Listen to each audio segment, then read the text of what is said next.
हाँ बेटा, तो पिछली क्लास में हम लोग डिस्कस कर चुके थे एक रिसेप्टर के बारे में, and that receptor was the eye. ठीक है, और उसका वीडियो भी मैंने जो है अपलोड कर दिया है यूट्यूब पे, and you might have seen.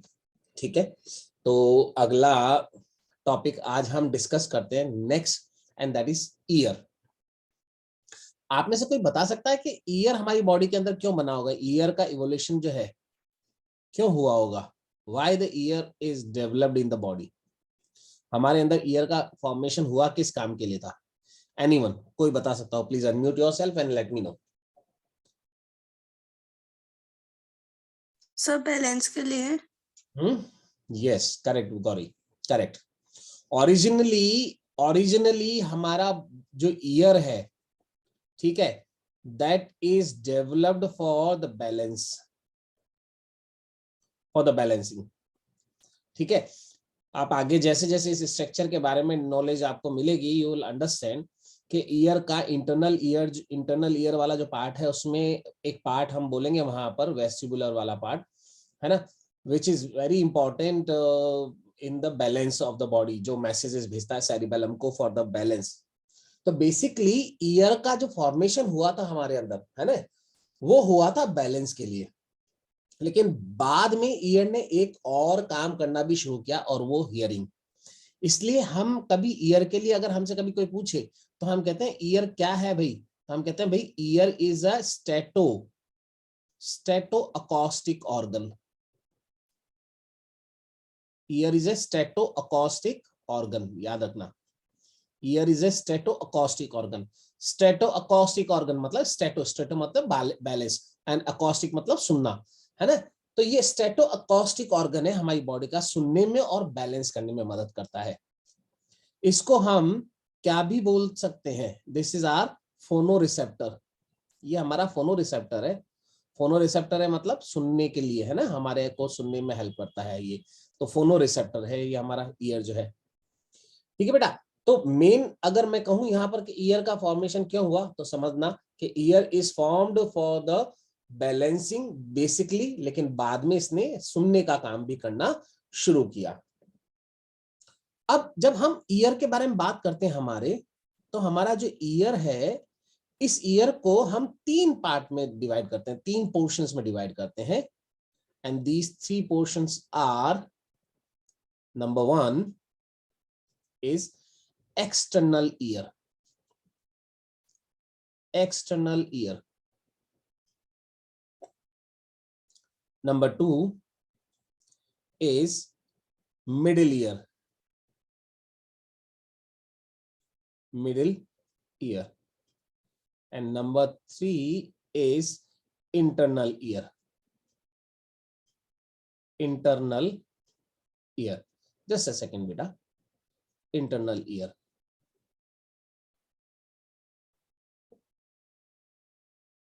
Okay, so when we are talking about the structure of the ear, हमने कहा ear is the divided into the three part, तीन parts में divide कर रहा हूं मैं ear को, external ear, middle ear and internal ear। ये देखो बेटा, ये एक ईयर का स्ट्रक्चर अपने पास है। यहाँ पर मैं एक एक करके डिटेल में चलूंगा। तो बेसिकली अगर मैं थोड़ा सा यहाँ आपको समझाऊं, तो ये देखो, ये यहाँ से यहाँ तक का ये वाला जो पोर्शन ये है, अप टू दिस, ये यूं कर देता हूँ, ये यहाँ तक, ये है ना टिम्फेनिक मेम्ब्रेन तक का। दिस टिम्फेनिक मेम्ब्रेन तक का स्ट्रक्चर जो है, this is what, this is external year. ये एक्सटर्नल ईयर है। फिर ये टिम्पैनिक मेम्ब्रेन से ये रेड वाला जो पोर्शन पूरा यहाँ तक का ये दिखाई दे रहा है, दिस अप टू यहाँ तक, ये अंदर ये वाला, दिस वन, यहाँ से यहाँ तक का, दिस इज मिडिल ईयर, जिसके बारे में अपन बात करेंगे, middle ear. And then after that ये यहाँ से ये दिख रहा है जो पूरा पूरा यहाँ तक का, दिस इज इंटरनल ईयर। ठीक है बेटा, तो हमारे ईयर को मैंने कहा तीन पार्ट में डिवाइड किया, external ear, middle ear and internal ear. External year के अंदर क्या पार्ट है जिनके बारे में हम डिस्कशन करने वाले हैं? तो हम कहते हैं एक्सटर्नल ईयर में नंबर एक, सबसे पहली चीज तो है पिना। अभी डिस्कस करते हैं हम उसके बारे में। The first one is the पिना। ठीक है। उसके बाद सेकंड पार्ट जो एक्सटर्नल ईयर का है यहाँ पर, वो है एक्सटर्नल ऑडिटरी मीटर्स या कैनाल, एक्सटर्नल ऑडिटरी मीटर्स या external auditory canal. And the third part जो है वो है टिम्पैनिक मेम्ब्रेन या टिम्पैनम। ये तीन पार्ट मिलके हमारा एक्सटर्नल ईयर बनाते हैं। ठीक है बेटा। तो देखो सबसे पहले मैं यहां पर बात करूं अबाउट द पिना। ये देखो ये रहा पिना, दिस इज द पिना। ये आपके कान का जो शेप, ये बाहर एक जो स्ट्रक्चर दिखाई दे रहा है ना, जो प्रोजेक्टिंग स्ट्रक्चर ये दिखाई दे रहा है हमारे कान का, है ना, दिस प्रोजेक्टिंग स्ट्रक्चर, है ना, जो बना होता है कार्टिलेज का, दिस कंप्लीट स्ट्रक्चर कार्टिलेजिनस। पिना जो है कार्टिलेजिनस इन नेचर होता है, ध्यान रखना, it is cartilaginous in nature. पिना इस कार्टिलेजिनस स्ट्रक्चर जिसके ऊपर स्किन से कवरिंग यहाँ पर हुई हुई है ना। और इस पिना का ये वाला पार्ट, ये देखो ये जो दिखाई दे रहा है, दिस वन, ये वाला जो पार्ट दिखाई दे रहा है आपका पिना का, यहाँ पर प्रोजेक्टेड पार्ट, ये जो बाहर की तरफ ये दिखा हुआ, ये वाला मतलब यहाँ से ये पूरा, ये यहाँ से ये चलते हुए यहाँ तक जो दिखाया ना, देखो ये वाला, ये दिस कंप्लीट पार्ट। ओके, ये पूरा पार्ट जो है this is called as helix. इसको हम हेलिक्स कहते हैं। What is it? Helix. Helix, अगर आपसे पूछे भाई व्हाट इज हेलिक्स, हम कहते हैं भाई outer ridge, this is the outer ridge of the ear. हमारी कान की आउटर रिज है, कवर लेयर है आउटर वाली, है ना, and that cover, that is what, that is called as helix, the most prominent part of the pinna. और ये नीचे वाला, ये वाला जो पोर्शन है, this is called as lobule, इसको लोब्यूल बोलते हैं। This is lobule. लोब्यूल जो है ये अगर आप देखो तो सॉफ्ट होता है, आप कान पे अपने हाथ लगा के देख लो, सॉफ्ट होता है ना। तो सॉफ्ट कार्टिलेज से बना हुआ है ये स्ट्रक्चर, सॉफ्ट कार्टिलेज, है ना, एंड फाइब्रस, इसमें फाइब्रस टिश्यूज भी है और एडिपोज टिश्यूज भी है, एडिपोज टिश्यूज भी हैं यहाँ पर, as well as blood supply भी है। ब्लड सप्लाई तो खैर पूरे में ही है, यहाँ पर सारे पूरे पिना के अंदर ब्लड सप्लाई है। ठीक है। तो ये जो पहला पार्ट जो है आपका, ये पूरा का पूरा जो यहाँ से यहाँ तक का दिखाई दे रहा है, ये दिस कंप्लीट इज व्हाट, पिना। ये पिना जो आपका बाहर, कान के बाहर जो हिस्सा दिखाई दे रहा है। एंड अगर इस पिना के बारे में बात करूं तो बेसिकली पिना का जो मेन फंक्शन है ना, this function of the pinna is to collect the sound waves, collects sound waves। आप इस चीज को समझना चाहो तो किसी कुत्ते के पास में जाके अचानक से आवाज करना, कोई आप पैर को करना या लकड़ी को खटखट खटखट करना या कोई, है ना, आप देखना वो अपने कानों को एकदम से खड़ा करके इधर उधर घुमाना शुरू करता है, कानों को अपने पिना को खड़ा कर लेता है, एकदम से हार्ड कर लेता है, and then moving here and there. क्यों? वो उनको साउंड वेव्स को कलेक्ट करने की कोशिश करता है पिना को करके, कि कहां से साउंड आ रही है। ठीक है। तो हमारे अंदर भी ये पिना कभी साउंड कलेक्शन का काम अभी भी करते हैं, नो डाउट, साउंड कलेक्शन अभी भी हो रहा है, बट इतना इफेक्टिवली नहीं है। अब हमारे पिना के अंदर जो मसल्स है ना, वो मसल्स कैसी है? वेस्टिजियल है पिना मसल्स। हमारे पिना में जो पिना मसल्स होती हैं, दैट पिना मसल्स आर वेस्टिजियल। अब हमारे अंदर वो काम की नहीं है, इसलिए हम कुत्तों की जैसे या गाय भैंसों की जैसे हमारे पिना को मूव नहीं कर पाते हैं, दीज आर वेस्टिजियल, है ना। लेकिन कभी हमारे एंसेस्टर्स जो थे उनमें ये मूव करता था पिना, डॉग्स की जैसे हमारे अंदर भी मूव करता होगा। क्यों? क्योंकि हम जब जंगलों में रहते थे तो हमको भी एक्स्ट्रा क्या चाहिए थी, केयरिंग, एक्स्ट्रा कैपेसिटी चाहिए थी सुनने की, ताकि हम भी क्या है जल्दी से अपने आप को बचा पाए साउंड को सुन के। लेकिन जैसे जैसे हम सोशल एनिमल होते गए, ग्रुप्स में रहना शुरू हुए, सोसाइटी में रहना शुरू हुए, तो हमको सिक्योरिटी ज्यादा मिली, तो हमने उन पिना मसल्स को यूज करना क्या कर दिया, बंद कर दिया, कम कर दिया, और धीरे धीरे वो वैसे हो गई। तो दैट इज अबाउट पिना मसल्स। ठीक है।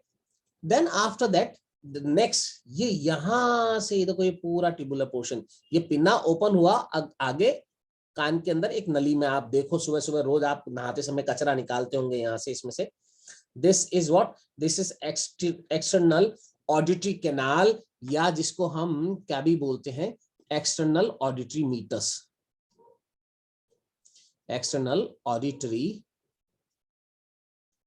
मीटस एक ही बात है, दोनों वर्ड का मतलब एक ही होता है। मीटस बोल दो, कैनाल कैनाल बोल दो। और ये एक्सटर्नल ऑडिटरी मीटर्स को देख के आपको एक चीज समझ में आ रही है यहाँ पर स्ट्रक्चर से, ये ट्यूबुलर स्ट्रक्चर है, ट्यूबुलर पार्ट है, ठीक है। और ये ट्यूबुलर पार्ट जो है, इस ट्यूबुलर पार्ट को बाहर की तरफ, यहाँ तो देखो ये तो कार्टिलेज है जो इसको सपोर्ट दे रहा है, बाहर की तरफ तो ये कार्टिलेज जो है इसको सपोर्ट दे रहा है, और अंदर की तरफ ये यहाँ पर ऊपर और नीचे दोनों तरफ ये वाला पार्ट और ये वाला part, this is the bony part. ये बोनी पार्ट है जो इसका, इस ट्यूबुलर स्ट्रक्चर को, जिसका नाम है एक्सटर्नल ऑडिटरी मीटस, इसको सपोर्ट देने का काम कर रहा होता है। इसके अंदर की ओर, यहाँ अंदर की ओर, यहाँ अंदर की जो इनर लाइनिंग है ना, अगर इसके इनर लाइनिंग के बारे में यहाँ पर मैं कहूं तो ये हेयरी स्किन से बनी होती है, बहुत फाइन हेयर्स होते हैं यहाँ पर, हेयरी स्किन होती है, जो अगर आपसे कहा जाए तो स्ट्रेटिफाइड एपिथेलियम होती है in nature, stratified epithelium in nature. Hairy structures है और स्ट्रेटिफाइड एपिथेलियम है। और इसके साथ साथ इस कान में यहाँ पर आपके जैसे एक्सटर्नल ऑडिटरी कैनाल में यहाँ पर एक बहुत ही स्पेशल टाइप की ग्लैंड मिलती है, आपने नाम सुना हो शायद उसका, ग्लैंड का, and that gland is what, that gland is called as ceruminous gland.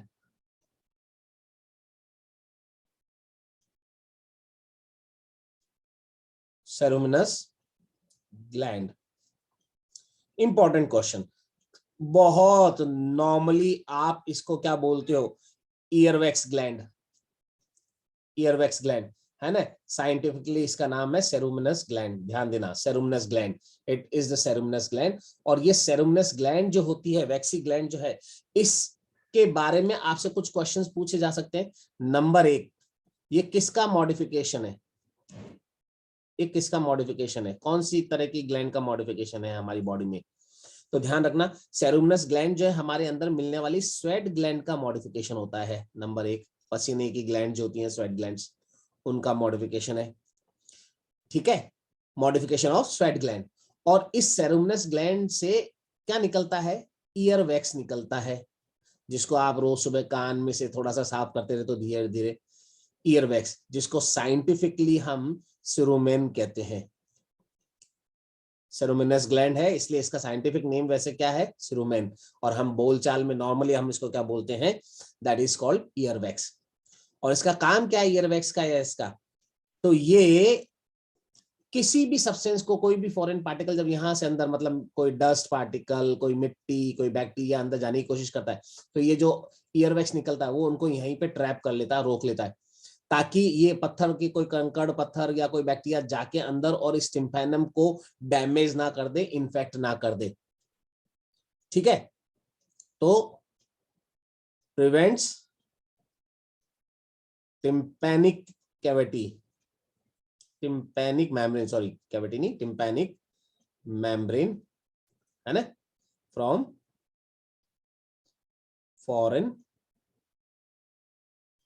Bodies, है ना, कोई भी मतलब अनवांटेड पार्टिकल जो है वो जाके उस पर हिट करके उसको डैमेज ना कर दे। बहुत पतला होता है ये tympanic membrane, it's a very thin, है ना। तो हल्का सा एक पत्थर, एक बारीक मिट्टी का पार्टिकल भी तेजी से के साथ जाके उस पर हिट कर देगा ना, तो ये क्या हो सकता है, इट कैन रप्चर, बस्ट हो सकता है। और अगर ये बस्ट हो जाए तो आपकी हियरिंग कैपेसिटी क्या हो जाती है, you loss the hearing capacity, ठीक है।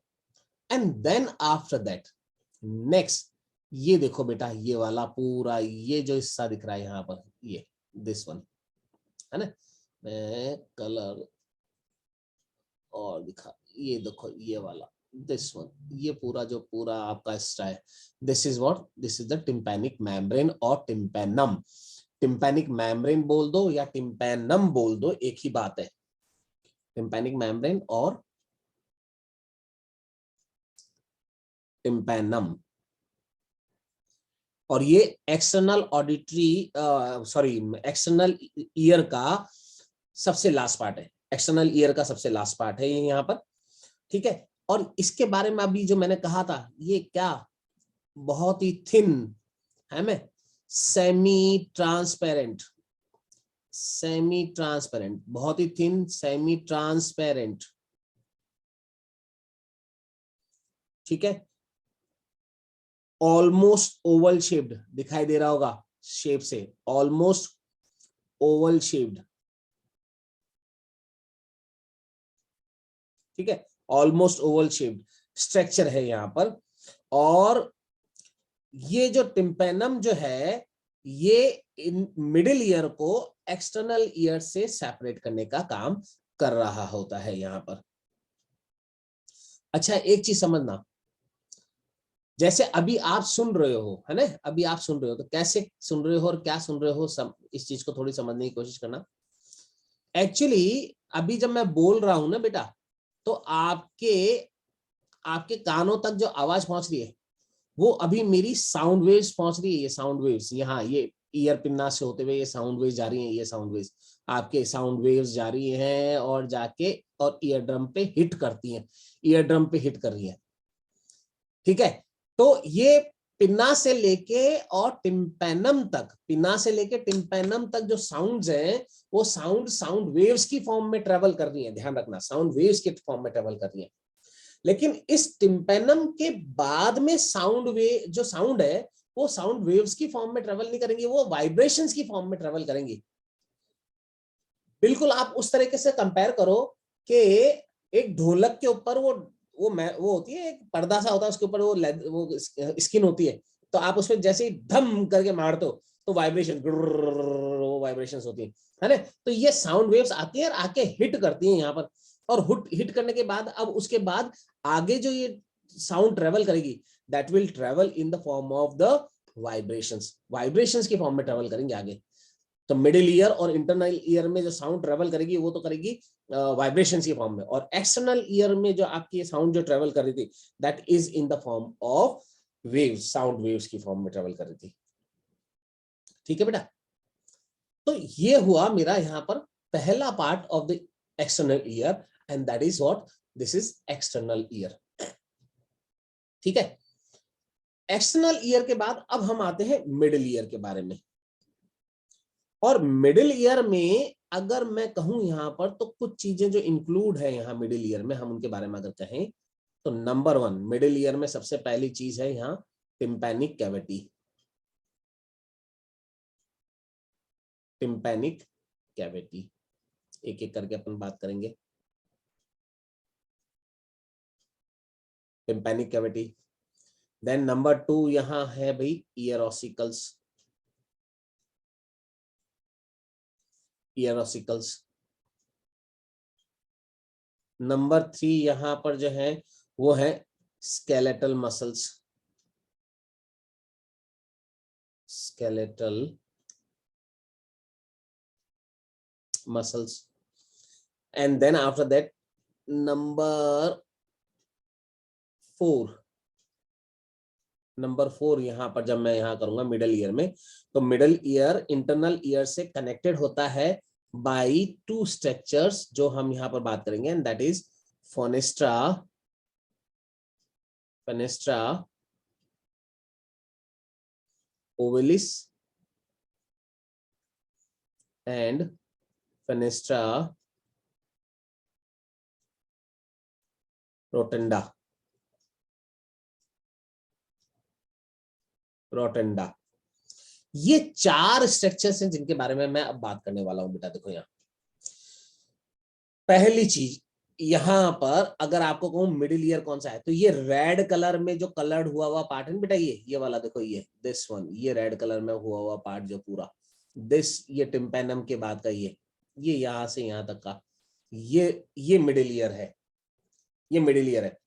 और आपने एक चीज देखी हो तो इस मिडिल ईयर में देखो, ये एक कैविटी है, ये पूरा एक कैविटी है। पहली चीज तो यहाँ पर ये कैविटी है ना, ये कैविटी जो है, इस कैविटी का नाम ही क्या है जो अभी मैंने कहा, इस पूरे स्पेस का, अगर मैं आपको इसको थोड़ा सा, ये पूरा स्पेस, ये देखो दिस वन, ये पूरा स्पेस यहां से यहां तक का, ठीक है, ये पूरा स्पेस जो रेड हो रखा है यहां पर, this complete space is what, this complete space is called as tympanic cavity.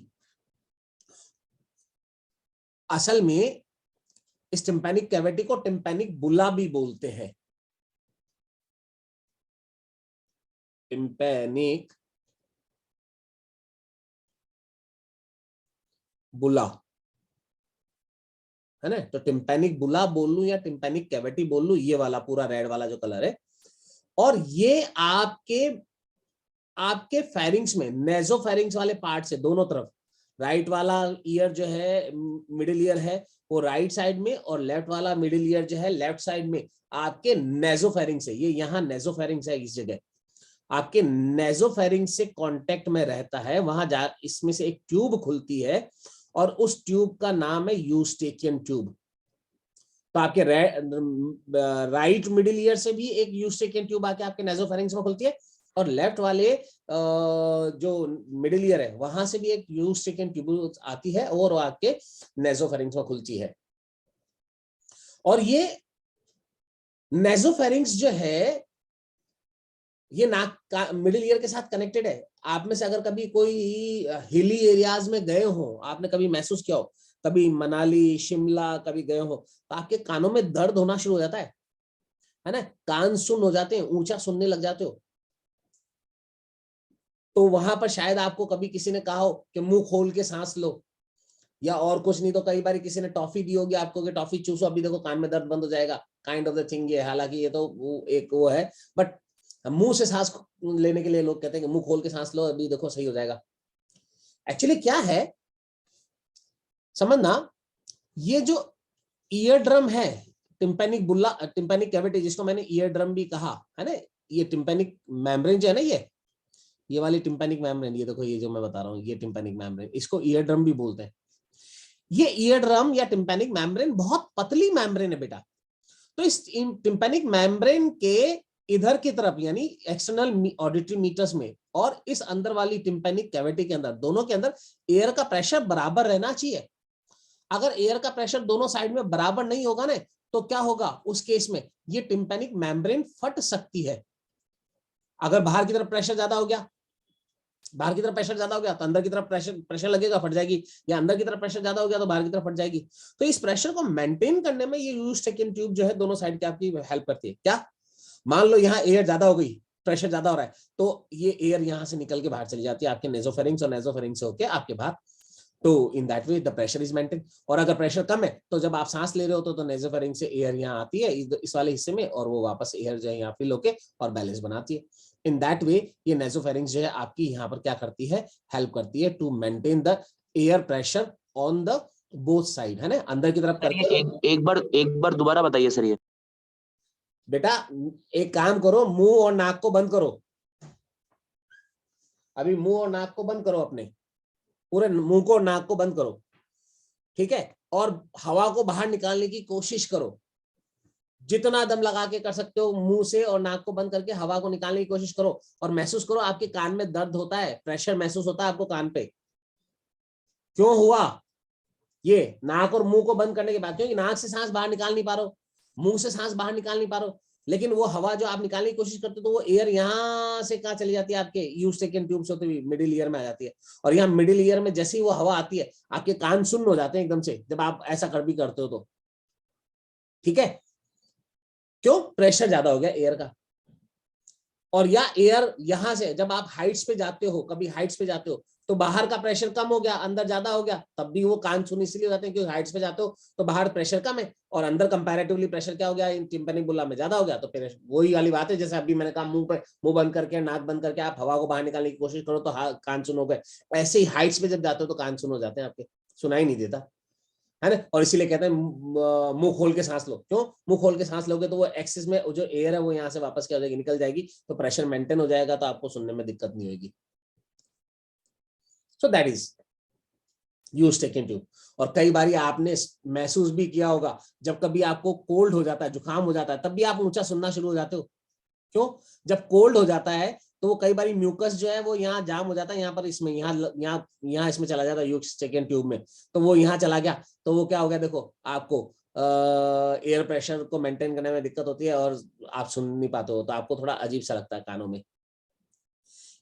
As well as अगर आपने कभी अपनी खुद की आवाज सुनी हो, रिकॉर्डेड वॉइस, अगर आपने कभी अपनी रिकॉर्डेड वॉइस सुनी हो, तो आपको हमेशा लगा होगा रिकॉर्डेड वॉइस में यार ये वाली साउंड तो मेरी आवाज है ही नहीं, ये तो क्यों? क्योंकि जब भी आप खुद बोलते हो ना, जब भी आप खुद बोलते हो, तो आपके कानों में आपके जो इंटरनल ईयर, जो हियरिंग वाला पार्ट है, वहां तक दो तरीके से आवाज जा रही है। आप जब खुद बोल रहे हो वो वाली यहाँ से एक जो आवाज यहाँ से गई वो, प्लस आप जब बोल रहे हो तो आपके अंदर नेजोफेरिंक्स वाले रीजन से होते हुए यूस्टेकियन ट्यूब से भी वाइब्रेशन गए और वो यहाँ पर गए, तो दो जगह से आपके आवाज जो है वो इंटरनल ईयर तक जा रही है। लेकिन जब आप रिकॉर्डेड सुनते हो तो ये वाली गई नहीं, ये वाली गई सिर्फ बाहर से, और रिकॉर्डिंग्स जो सुन रहे हो वही है ना, और इसलिए आपको वो आवाज हमेशा रिकॉर्डेड वॉइस जो है वो आपकी जब आप बोलते हो उसके कंपैरिजन में अजीब सी लगती है, वो एक अजीब सी साउंड महसूस होती है। The reason behind is this, इस कारण से।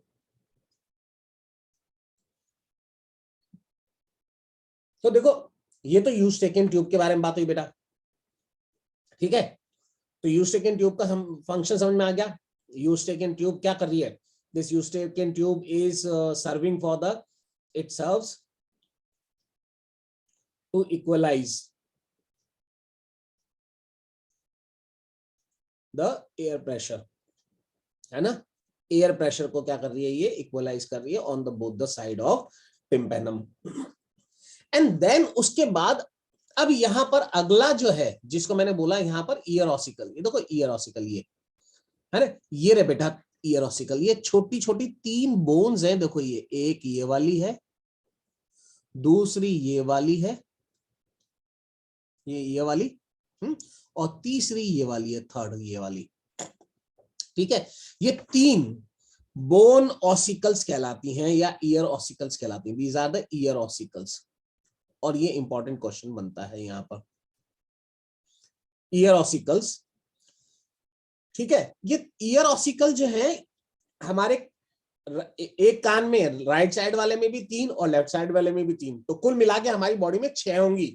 ध्यान रखना, क्वेश्चन को ध्यान से पढ़ना कभी भी आए तो, दोनों में, क्योंकि राइट वाले कान में भी 3 ईयर ऑसिकल है और लेफ्ट वाले कान में भी 3 ईयर ऑसिकल है। तो मैं तो अभी एक कान के लिए बात कर रहा हूं, तो 3 ईयर ऑसिकल्स है।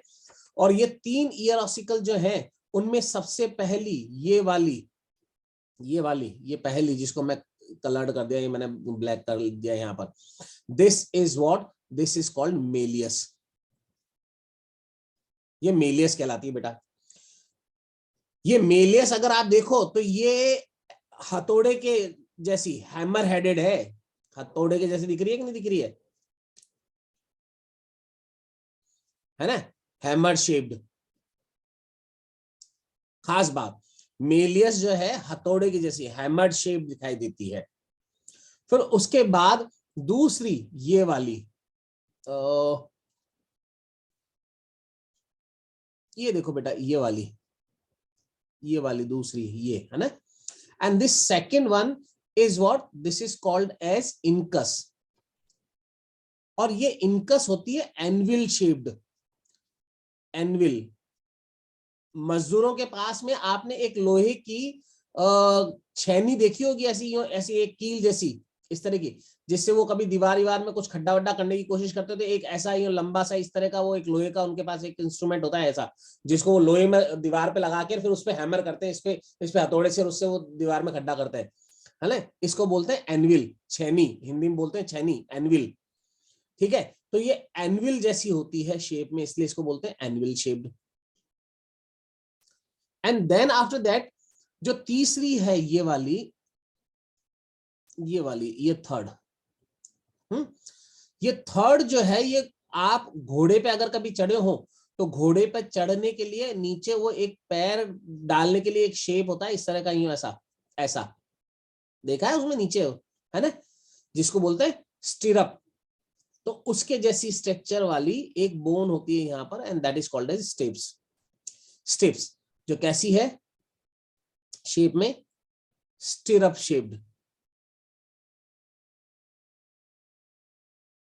स्टिरअप शेप्ड, ये 3 बोन ऑसिकल्स हैं, और इन 3 बोन ऑसिकल के बारे में जो खास बात अगर मैं बोलूं तो इन तीनों बोन ऑसिकल में सबसे बड़ी बोन ऑसिकल होती है मेलियस। इन तीनों में सबसे बड़ी मेलियस, और इन तीनों में सबसे छोटी स्टेप्स। और तो और एक खास बात और बोलूं तो ये जो स्टेप्स है, ये स्टेप्स हमारी बॉडी में मिलने वाली सबसे छोटी बोन होती है। Smallest bone of the body steps, smallest bone of the body, हमारी बॉडी में सबसे छोटी बोन यही है, स्मॉलेस्ट बोन। ध्यान देना, steps is the smallest bone. तो टोटल हमारी बॉडी में 2 होंगी, एक राइट वाले ईयर में और मिडिल ईयर में, और एक लेफ्ट वाले मिडिल ईयर में। ठीक है, इस तरह से ये 3 यहां पर क्या होती हैं, बोन ऑसिकल्स मिलती हैं। इसमें से जो पहली बोन ऑसिकल है ये मेलियस, ये एक साइड में टिम्पेनम से जुड़ी हुई है और एक साइड एनविल शेप्ड इनकस से जुड़ी हुई है। नंबर 2 इनकस जो है वो एक साइड में मेलियस से जुड़ी हुई है, एक साइड में स्टेप्स से जुड़ी हुई है। और नंबर 3 स्टेप्स जो है वो स्टेप्स एक साइड में इनकस से जुड़ी हुई है, और अगली साइड में यहां पर एक छोटे सी मेम्ब्रेनस स्ट्रक्चर है, ये वाला, ये जो यहां पर है ना, जिसको हम यहां पर फेनेस्ट्रा ओवेलिस कहेंगे। ये देखो, ये फेनेस्ट्रा ओवेलिस या ओवल विंडो जिसको मैं कह रहा हूं, ये यहाँ पर डायग्राम में आपके ओवल विंडो लिखा हुआ है। ये ओवल विंडो यहाँ पर ये ओपनिंग होती है यहाँ पर ऐसे, असल में इंटरनल ईयर की ये ओपनिंग है, ये जो कि एक पतली सी मेम्ब्रेन से कवर्ड है। तो फेनेस्ट्रा ओवेलिस कहते हैं उसको। उस फेनेस्ट्रा ओवेलिस या ओवल विंडो पर आके जुड़ी होती है ये स्टेप्स यहाँ पर। ठीक है, तो 3 बोन ऑसिकल्स हैं, मेलियस, इनकस एंड स्टेप्स, जिसमें stapes is the smallest bone of the body. And then उसके बाद अगला स्ट्रक्चर यहां पर मैंने बोला है, यहाँ स्केलेटल मसल्स। अब इसमें इंटरनल ईयर, ये बोन ऑसिकल जो है, इनके साथ अटैच हुई मसल्स भी होती हैं। और यहाँ हमारे जो स्केलेटल मसल जो मिलती है बेटा, वो 2 स्केलेटल मसल्स होती हैं। नाम लिख देता हूं, याद करना उनके बस यहाँ पर। और ये जो है 2 स्केलेटल मसल्स, एक तो है टेंसर, एक मसल का नाम है टेंसर टिम्पेनाई,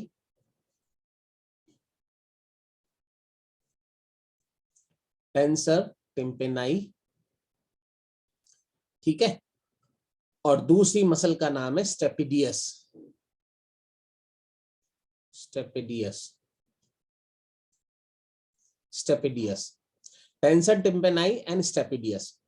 टेंसर टिम्पेनाई जो है ये अटैच होती है विद मेलियस, और स्टेपिडियस के नाम से समझ में आ गया होगा तुमको, ये अटैच होती है स्टेप्स के साथ, ये स्टेप्स के साथ अटैच होती है। और इसके बारे में जो खास बात है, वो खास बात क्या है इस स्टेपिडियस के बारे में, और वो खास बात इस स्टेपिडियस के बारे में जो है बेटा, वो है कि ये आपकी बॉडी में मिलने वाली स्मॉलेस्ट मसल होती है। मसल, ध्यान से सुनना, स्टेपिडियस इज स्मॉलेस्ट मसल और steps is a smallest bone. This is a smallest bone, ये स्मॉलेस्ट बोन बोला, और उससे जुड़ी हुई जो मसल है वो हमारी बॉडी की सबसे स्मॉलेस्ट मसल होती है, स्टेपिडियस। ठीक है, तो ये यहां पर इनके साथ। अब एक चीज समझो भाई, ये सर बोन ऑसिकल जो आप ईयर ऑसिकल्स जो बोल रहे हो, इनका काम क्या है, ये क्यों होती है ईयर ऑसिकल्स? अभी अभी मैंने पहले क्या कहा था कि ये हमारी जो साउंड है वो यहाँ एक्सटर्नल ईयर में तो कैसे आती है, वेव्स की फॉर्म में आते हैं, उसके बाद ये हिट करती है यहाँ पर किससे, टिम्पेनम से। अब टिम्पेनम वाइब्रेट करा, और टिम्पेनम के वाइब्रेट करने के बाद ये वाइब्रेशंस ट्रेवल करती है मेलियस, इनकस, स्टेप्स होते हुए ओवल विंडो, और ओवल विंडो से होते हुए फिर आपके कॉक्लिया पार्ट में, जो कॉक्लिया पार्ट जिसमें हियरिंग ऑर्गन होता है हमारा, आगे अभी बात करेंगे, वहां जाती है। और ये जो तीनों जो बोन ऑसिकल्स है ना, ये तीनों बोन ऑसिकल्स क्या कर देती है एक्चुअली, ये आपकी साउंड्स की वाइब्रेशंस को मल्टीप्लाई करती है, 20 टाइम मल्टीप्लाई कर देती है वाइब्रेशंस को। ध्यान से समझना, मैंने कहा ये इंटेंसिटी ऑफ साउंड बढ़ाती है।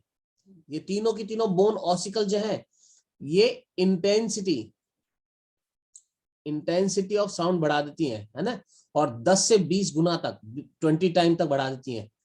And because of this he आप क्या है, बहुत धीमी आवाज में बोली हुई चीज भी सुन लेते हो। अभी मैं बहुत धीमे बोल रहा हूं, आपको शायद थोड़ा जोर तो आ रहा होगा, लेकिन सुनाई दे रहा होगा। सुनाई आ रहा है क्या आपको? आप बोल सकते हो मेरे को अगर सुनाई आ रहा हो। Yes sir. Yes sir. आया? ये इसीलिए आप आया, क्यों? क्योंकि आपकी ये तीनों जो बोन ऑसिकल से मेरी आवाज इतनी धीमी करने के बावजूद उनको 20 टाइम उन्होंने क्या किया, उसकी इंटेंसिटी को बढ़ाया होगा करीबन, और आपके कान में इंटरनल ईयर तक और आपके हियरिंग सेंटर तक पहुंचाया, इसलिए आप उनको चीजों को सुन पाए। ठीक है, तो ध्यान रखना, ये इंटेंसिटी को जो है ये उसको चेंज, उसको मैग्नीफाइड करती है 20 टाइम तक, लेकिन आपसे कभी पूछ ले वे तो ये कभी फ्रीक्वेंसी में चेंज नहीं करती बेटा। फ्रीक्वेंसी कभी भी चेंज नहीं होती है, फ्रीक्वेंसी विल रिमेन सेम, है ना। There is no change in the frequency.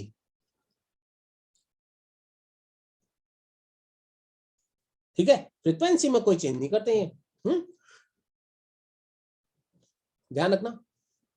And ये काम इनका हो गया ना। उसके बाद अगला जो चौथा स्ट्रक्चर मैंने बोला, देखो बेटा, मिडिल ईयर में असल में एक तो देखो ये यहां पर एक छोटी सी, एक छोटा सा ओपनिंग होता है, और एक छोटा सा ओपनिंग यहां होता है। ये मैं थोड़ा सा कलर यूज कर लूं दूसरा।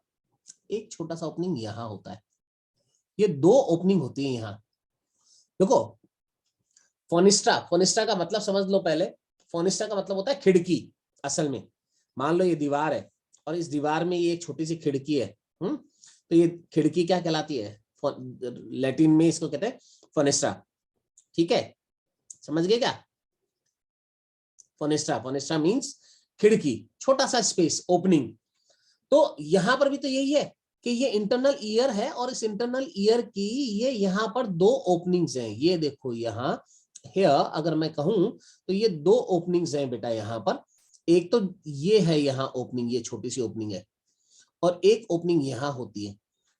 ठीक है, इन दोनों ओपनिंग्स को क्या कहते हैं? एक ऊपर वाली जो है ना, ये वाली, ये जिसके साथ स्टेप जुड़ी है, इसको हम कहते हैं ओवल विंडो, या इस ओवल विंडो का ही दूसरा नाम क्या है? फेनिस्ट्रा ओवेलिस।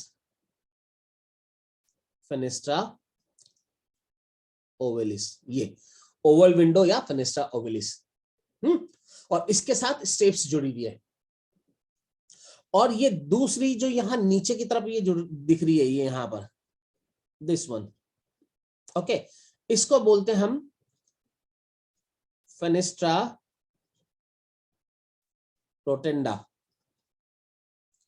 फेनिस्ट्रा रोटेंडा या राउंड विंडो, जैसे उसको ओवल विंडो बोल रहे ना, है ना, ऐसे इसको क्या बोलते हैं? राउंड विंडो बोलते हैं। ध्यान देना, ये ओवल विंडो, फेनिस्ट्रा ओवेलिस को ओवल विंडो क्योंकि ओवल शेप्ड की है ना। और इस नीचे वाली को हम क्या कह रहे हैं यहाँ पर? फेनिस्ट्रा रोटेंडिस कह रहे हैं, क्योंकि राउंड इन शेप है यहाँ पर थोड़ी सी। और इस तरह से ये मिडिल ईयर वाला का रीजन होता है। तो मिडिल ईयर का क्या काम हुआ भाई? तो हमने कहा भाई मिडिल ईयर का जो काम है, वो मेन काम इसका यही है कि ये जो भी साउंड वेव्स आके हमारे टिम्पेनम तक आके टकराई, हिट करी, उसके बाद जब वो वाइब्रेशन में चेंज होती है, तो उन वाइब्रेशंस की इंटेंसिटी को मैग्नीफाइड करके और इंटरनल ईयर तक भेजने का काम करता है, ताकि आप चीजों को आसानी से सुन पाओ।